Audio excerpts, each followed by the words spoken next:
하나님의 말씀 창세기 2장 4절로부터 7절입니다. 이것이 천지가 창조될 때의 하늘과 땅의 내력이니 여호와 하나님이 땅과 하늘을 만드시던 날에 여호와 하나님이 땅에 비를 내리지 아니하셨고 땅을 갈 사람도 없었으므로 들에는 초목이 아직 없었고 밭에는 채소가 나지 아니하였으며 안개만 땅에서 올라와 온 지면을 적셨더라. 여호와 하나님이 땅의 흙으로 사람을 지으시고 생기를 그 코에 불어넣으시니 사람이 생명되니라. 아멘. 아멘.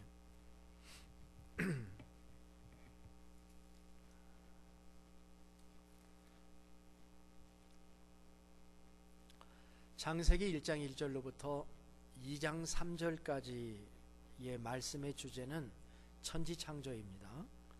그런데 2장에서 반복하는 듯이 보이지만 2장의 주제는 그 천지창조 부분에서 인간창조인 것입니다. 이것은 천지창조라는 큰 스케일에서 인간창조라는 관점이 옮겨온 것입니다. 마치 창세기 1장부터 설명되다란 커다란 파노라마 중에서 그 긴 파노라마 중에서 한 지점을 스포트라이트를 한 것과 같은 것이죠. 그래서 1장은 하나님에 대해서 말하고 있다고 한다면 2장은 사람에 대해서 말하고 있는 셈입니다. 그래서 1장 1절로부터 2장 3절까지는 장엄하고 능력 있는 위대하신 하나님, 삼위일체 하나님에 대해서 주로 설명을 하고 있다고 볼 수가 있는 거죠. 그래서 이럴 때 하나님의 이름은 엘로힘이라고 하는 단어를 사용했지만 2장 4절부터는 여호와 하나님이라는 말로 이제 바뀌게 됩니다. 다시 말하면 사랑의 하나님, 인간에게 관심을 가지고 계신 하나님으로 표현이 달라진 것입니다. 5절과 6절을 보면은 이렇게 되어 있습니다. 여호와 하나님이 땅에 비를 내리지 아니하셨고 경작할 사람도 없었으므로 들에는 초목이 아직 없었고 밭에는 채소가 나지 아니하였으며 안개만 땅에서 올라와 온 지면을 적셨더라. 이 말씀의 핵심 구절은 제 눈으로는 그렇게 보입니다. 사람이에요. 사람이 없었으므로 아무것도 제대로 된 것이 없다라는 말은 사람의 중요성을 이야기하는 것입니다. 우리는 이미 창세기 1장 27절에서 인간에 대한 두 가지 정보를 하나님께서 말씀하신 것을 우리가 받았어요. 일종의 DNA와 같은 것입니다. 인간 DNA는 뭐냐 하는 거예요. 하나님이 자기 형상 곧 하나님의 형상대로 사람을 창조하시되 남자와 여자를 창조하시고 1장 27절인데요.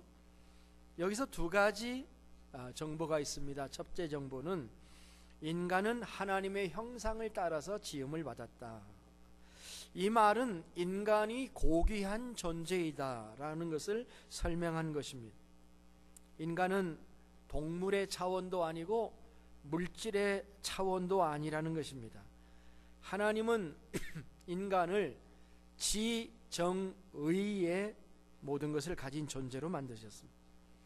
그의 지성은 학습을 할 수가 있는 것이고 그의 감성은 느끼고 행복해 할 수 있는 존재로 만드신 것입니다. 사랑할 수 있는 존재인 것입니다. 그의 의지는 결단력이 있습니다. 결정할 수 있는 존재이고 판단할 수 있는 존재이고 그래서 회개할 수 있는 존재인 것입니다. 하나님은 우리를 단순히 지정의만 가진 존재가 아니라 도덕적 성품을 가지고 있도록 만드셨습니다.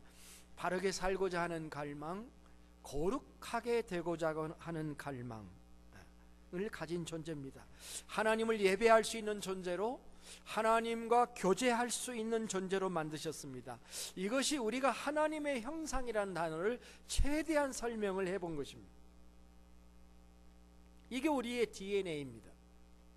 두 번째는 하나님이 자기 형상대로 창조하시되 남자와 여자로 창조하셨다, 이렇게 말하고 있습니다.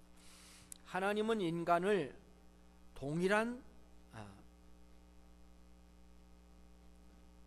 성으로 만드셨습니다. 그렇죠? 동일한 성으로 만들지 않으셨습니다. 그는 인간을 두 개의 종으로 만드셨습니다. 하나는 남자고 다른 하나는 여자입니다. 이것은 변이 될 수 없는 종으로의 창조인 것입니다. 하나님이 종류대로 모든 것을 창조하셨다고 1장에 강조되어 있는 것처럼 남성과 여성도 그렇다고 저는 믿습니다. 우리는 종의 전환이 하나님의 뜻이라는 말을 믿지 않습니다. 여자 같은 남자도 있을 수가 있고 남자 같은 여자도 있을 수 있지만 하나님의 창조의 원리는 분명하다고 믿습니다. 그래서 창세기 1장 27절의 말씀과 연결해서 오늘 2장의 말씀을 보면은 인간 창조의 구체적인 디테일에 대해서, 과정에 대해서 이야기를 하는 겁니다.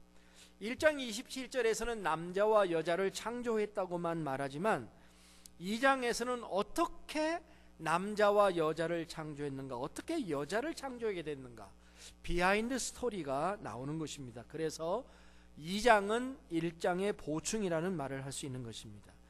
그것이 바로 인간의 본질에 대한 말씀인 것입니다. 자, 2장 7절을 보시겠습니다. 여호와 하나님이 흙으로 사람을 지으시고 생기를 그 코에 불어넣으시니 사람이 생명이 된지라. 이 구절의 핵심은 두 가지입니다. 하나는 흙으로 사람을 지었다는 말씀이 나오고, 두 번째는 그 흙에 생명을 불어넣은 것에 관한 이야기인 것입니다. 먼저 흙으로 만들어진 인간에 대해서 생각을 해보겠습니다. 흙이라고 하는 것은 땅의 물질이지요. 여기서 흙이라고 하는 것은 고귀함을 의미하는 단어라기보다는 그것에 반대로 쓰였을 가능성이 있습니다. 한글 성경이 흙이라고 번역을 했지만 영어 성경은 뭐라고 번역했냐면 먼지, 티끌이라는 말로 번역을 했습니다. dust라고 번역했거든요. dust of the ground라고 했는데요. 히브리어 원어인 아파르라고 하는 단어도 땅의 티끌이라는 의미를 가지고 있습니다. 그러나 아파르는 단지 티끌이고 마른 흙가루만을 의지하지 않고 말하는 것이 아니라 고운 흙덩이를 말하는 것으로 보입니다.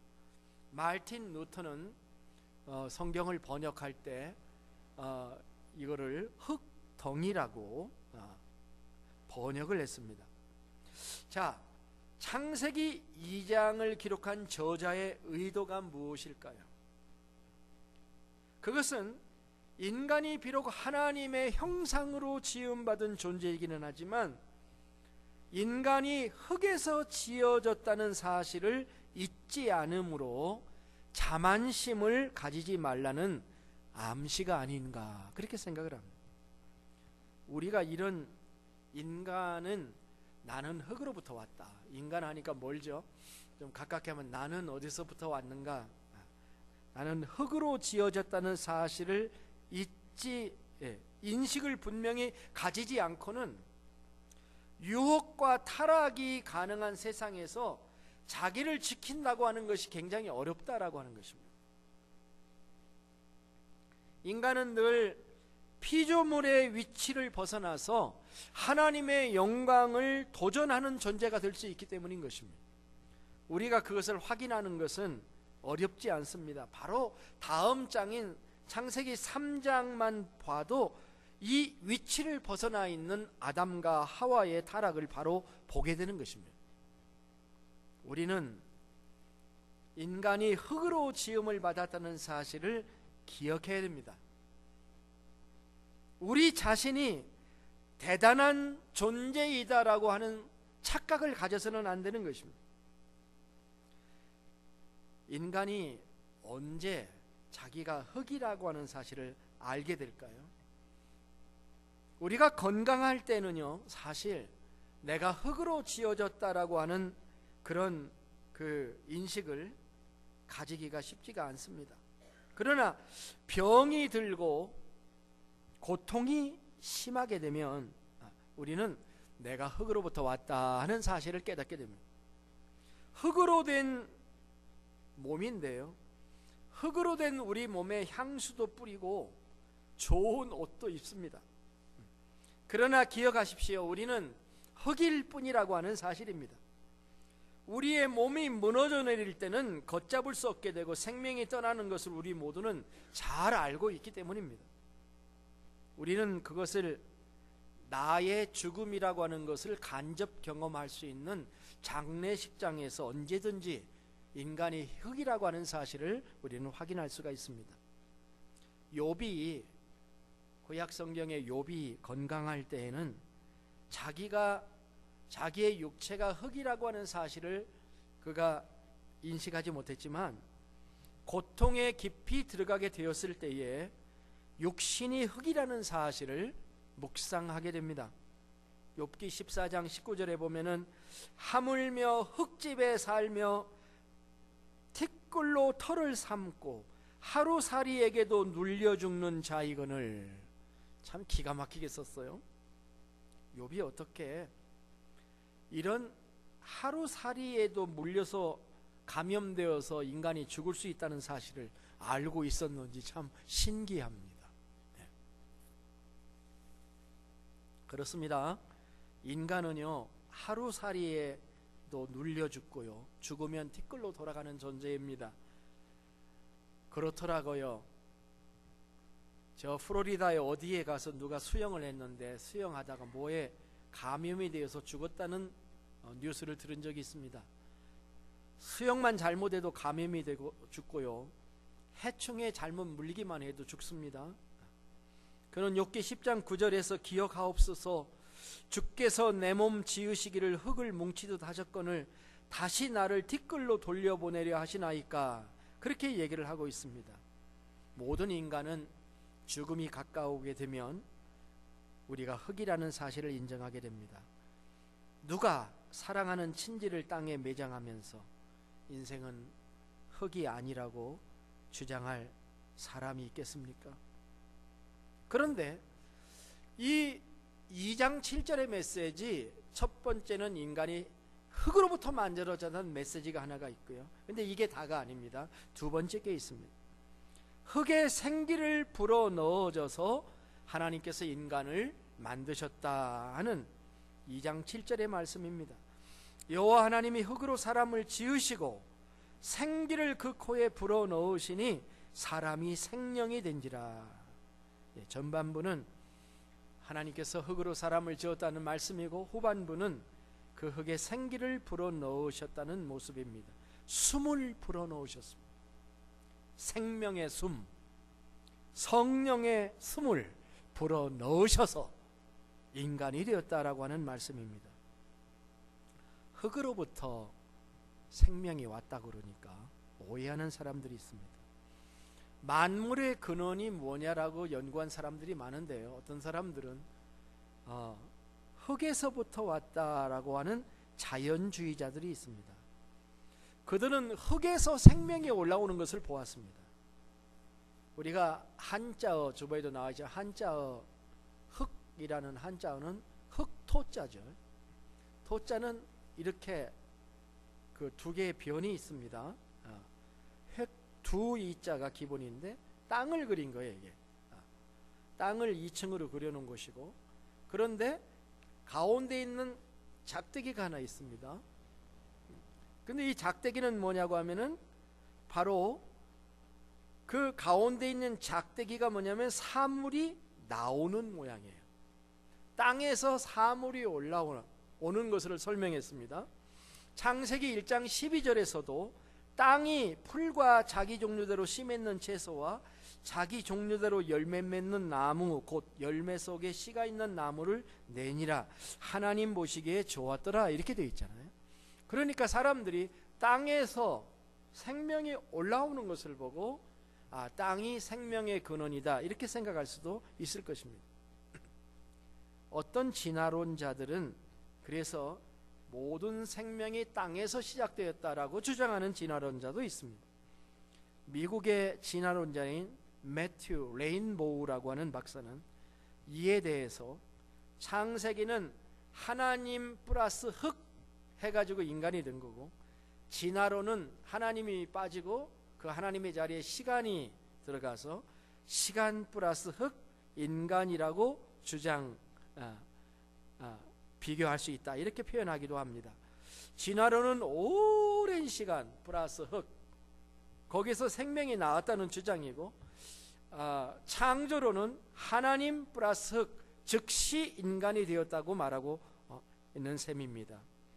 물론 흙에서 생명이 올라오는 것은 사실이며 우리는 매해 봄마다 그것을 눈으로 현상으로 보고 있습니다. 그러나 그것이 진화해서 인간이 되는 일은 없으며 어느 해에는 흙에서 사람이 올라왔다 그런 일은 더더욱 없게 되는 것입니다. 생명이 흙에서 우연히 발생했다는 것을 우리는 믿을 수가 없죠. 하나님이 흙으로 사람을 만드셨다는 게 이해하기가 더 쉬운가요? 아니면 흙에서 생명이 자연적으로 발생했다는 것이 이해하기가 더 쉬운가요? 그건 말할 것이 없습니다. 인간은 하나님이 친히 흙에서 만드셨습니다. 그런데 인간 창조를 현저하게 특징 짓는 것은 하나님께서 코에 생기를 불어 넣으셨다는 것입니다. 이거는요 어떤 다른 피조물에게도 주지 않았던 영예입니다. 창세기 2장 19절을 보면은요, 여호와 하나님이 흙으로 각종 들짐승과 공중의 각종 새를 지으시고 라고 하는 기록이 있습니다. 그러나 들짐승과 각종 새에게 생기를 불어넣으셨다고 기록하지 않습니다. 오직 하나님에게만 숨을, 하나님의 생명을 불어넣어 주신 것입니다. 하나님이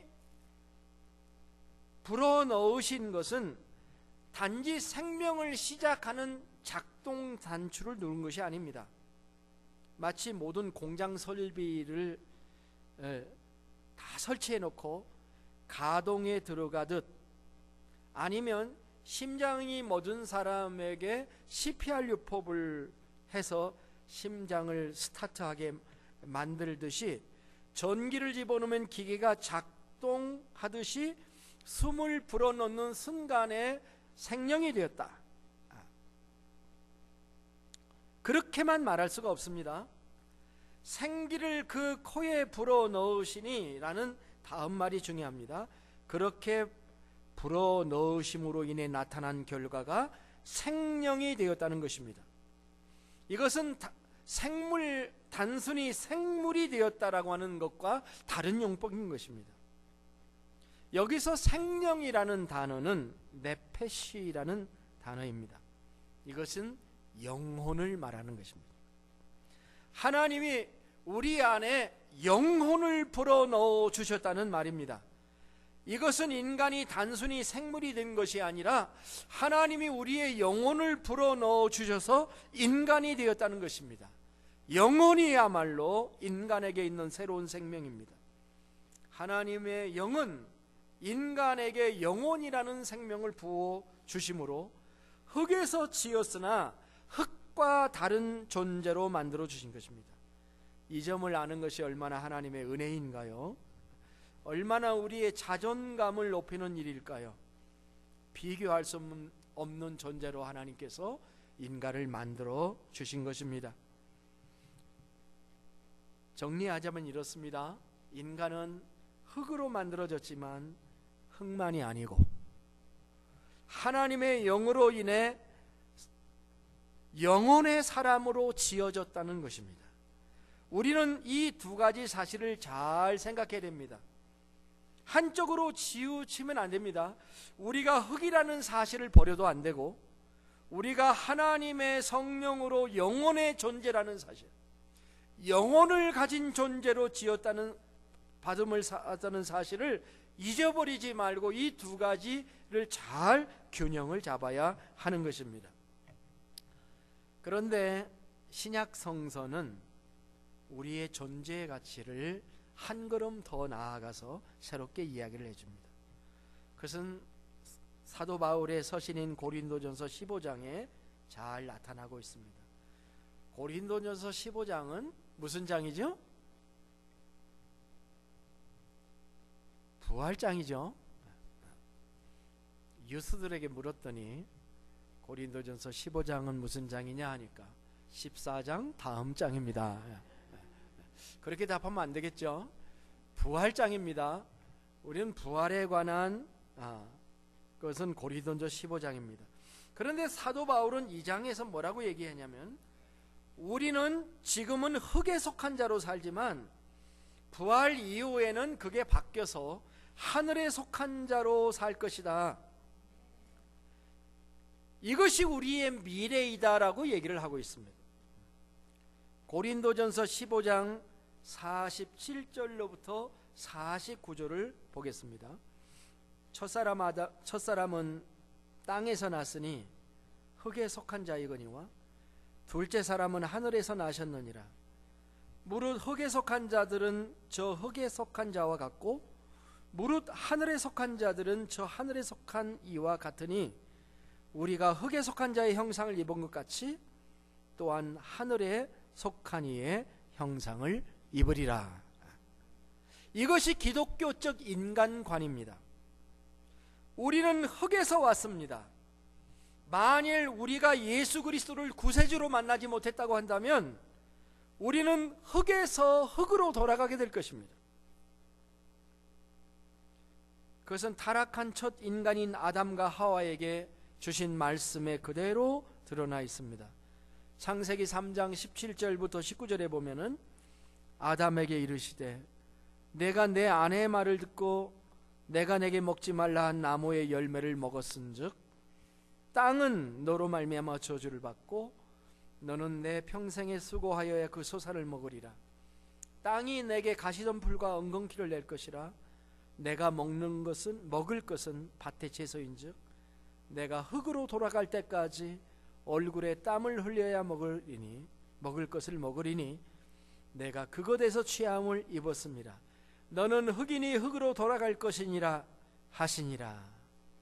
자, 이것은 범죄한 아담에게 이렇게 말한 겁니다. 너는 흙에서 났고 흙에서 난 것을 먹고 살다가 흙으로 돌아가게 될 것이다. 이렇게 말씀한 거예요. 이것이 인생이다. 이런 인간에 관한 이해는 욥기서나 전도서 같은 지혜서에도 잘 드러나 있습니다. 욥기 34장 15절에 보면은 엘리후가 이렇게 얘기를 합니다. 모든 육체가 다 함께 죽으며 사람은 흙으로 돌아가리라. 그 인간의 일반적인 명제를 이야기한 것입니다. 모든 것은 때가 있다고 말했던 전도서 3장의 솔로몬은 뭐라고 얘기하냐면, 인생이 당하는 일을 짐승도 당하나니 그들이 당하는 일이 일반이라. 다 동일한 호흡이 있어서 짐승이 죽음같이 사람도 죽으니 사람이 짐승보다 뛰어남이 없음은 모든 것이 헛됨이로다. 다 흙으로 말미암았으므로 다 흙으로 돌아가나니 다 한 곳으로 가거니와 인생들의 혼은 위로 올라가고 짐승의 혼은 아래 곧 땅으로 내려가는 줄을 누가 알랴. 이거 질문으로 끝나고 있습니다. 누가 알랴마는 이렇게 얘기를 하고 있는데요. 이제 어떤 분들은 이 구절을 이 구절에서 솔로몬이 사람의 혼은 위로 올라가고 짐승은 땅으로 간다라고 말했다라고 보지만, 이 문장을 잘 읽어보면은 그걸 누가 알 수 있느냐? 나도 모른다. 자신을 포함해서 똑같다고 그랬잖아요. 지금 아무도 모른다라고는 의미인 것 같습니다. 이것이 계시가 아직 완성되어 있지 않은 구약 성도들의 수준이었어요. 그러나 이 땅에 예수 그리스도가 오신 후에 모든 것이 명백해졌습니다. 우리가 비록 흙에서 왔고 이 땅에서 죽어 흙으로 돌아가는 모양새이지만 우리에게는 흙에서 벗어나는 소망이 있다는 것입니다. 그것이 부활과 관련이 되어 있는 것입니다. 우리가 부활하게 되는 그날에는 완전하게 흙의 모양을 벗고 하늘에 속한 자의 형상을 입게 되리라는 소망입니다. 이것을 사도 바울은 비밀이라고 말을 했습니다. 고린도전서 15장 51절로부터 57절에 이렇게 말씀을 하고 있습니다. 보라, 내가 너희에게 비밀을 말하노니 우리가 다 잠잘 것이 아니요 마지막 나팔의 순식간에 홀연히 다 변화되리니. 이 비밀인데요, 비밀이 언제 깨지냐면은 나팔 소리가 날 때 깨진다. 그 비밀을 깨는 세레모니예요. 나팔이 비밀이 깨질 건데, 나팔 소리가 나매 죽은 자들이 썩지 아니할 것으로 다시 살고 우리도 변화되리라. 아멘. 사람들이요, 어떤 사람은 욕을 할 때 그렇게 욕을 하더라고요. 근데 그 욕이, 제가 고린도전서 이 부분을 읽을 때 그 욕이 있더라고요. 그 뭐냐면 이 썩을 것이 거기 써 있잖아요. 이 썩을 것이 반드시 썩지 아니할 것을 입겠고 이 죽을 것이 죽지 아니함을 입으리로다. 이 썩을 것이 썩지 아니함을 입고 이 죽을 것이 죽지 아니함을 입을 때에는 사망을 삼키고 이기리라고 기록된 말씀이 이루어지리라. 사망아, 너의 승리가 어디 있느냐? 사망아, 내가 쏘는 것이 어디 있느냐? 사망이 쏘는 것은 죄요 죄의 권능은 율법이라. 우리 주 예수 그리스도로 말미암아 우리에게 승리를 주시는 하나님께 감사하노니. 이렇게 말했죠. 지금 사도는 여기에서 이렇게 강조하는 거예요. 우리 그리스도인들의 승리는 흙에서 일어나는 승리다. 사망 권세를 깨트리고 하늘에 속한 이의 형상을 입는 것이다. 그것은 우리 안에 계신 예수 그리스도로 말미암아 일어나는 일입니다. 우리는 부활할 때 모두 다 흙으로 짓지 않는 그 썩을 몸이 아닌 새 몸을 입게 될 줄로 믿습니다.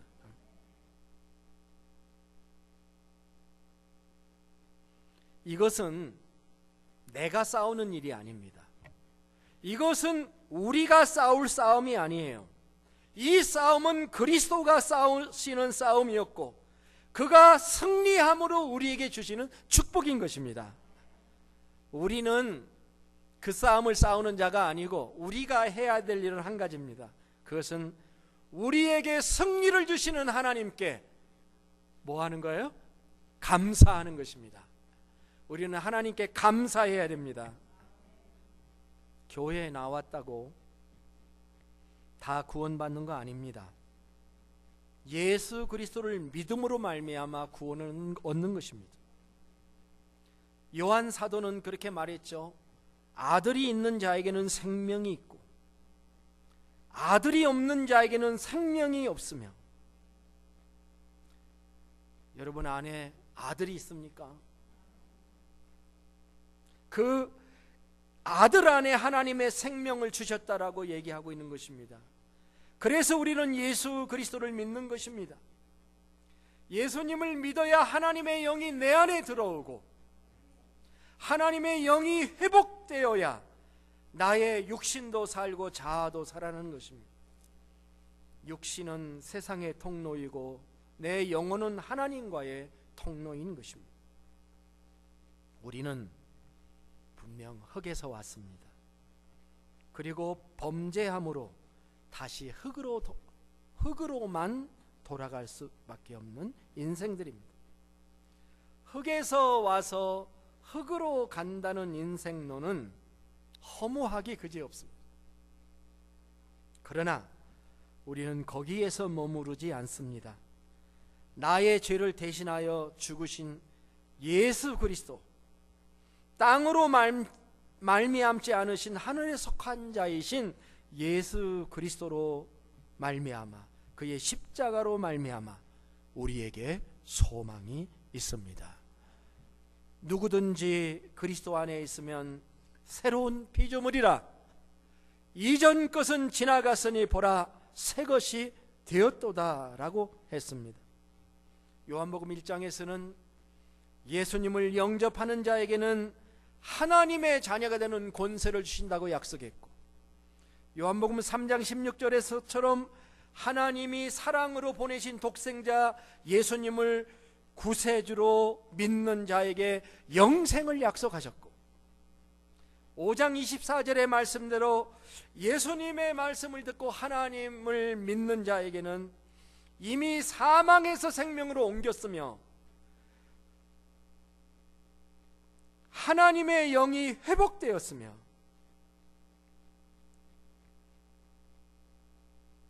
다시 심판받지 않는 영생을 소유한다고, 현재 영생을 가지고 있으며 이미 사망에서 생명으로 옮겼으며 미래의 심판에 이르지 아니하게 될 것이라고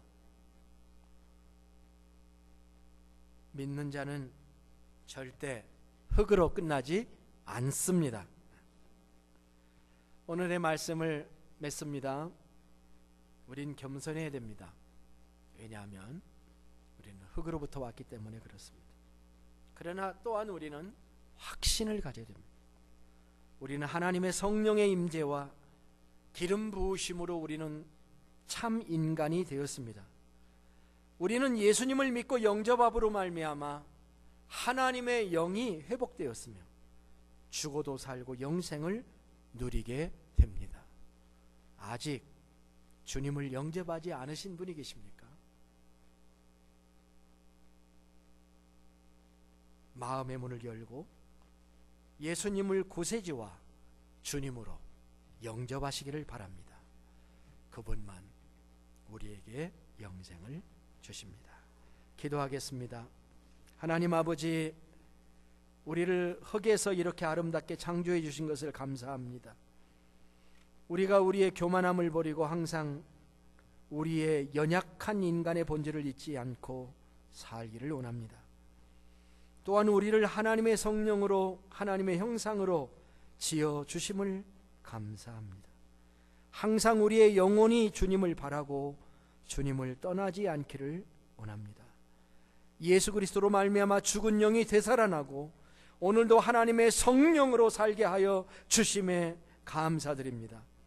더욱 우리의 영혼이 맑고 아름답고 거룩하여서 하나님을 아름답게 드러내는 인생을 살게 하여 주시옵소서.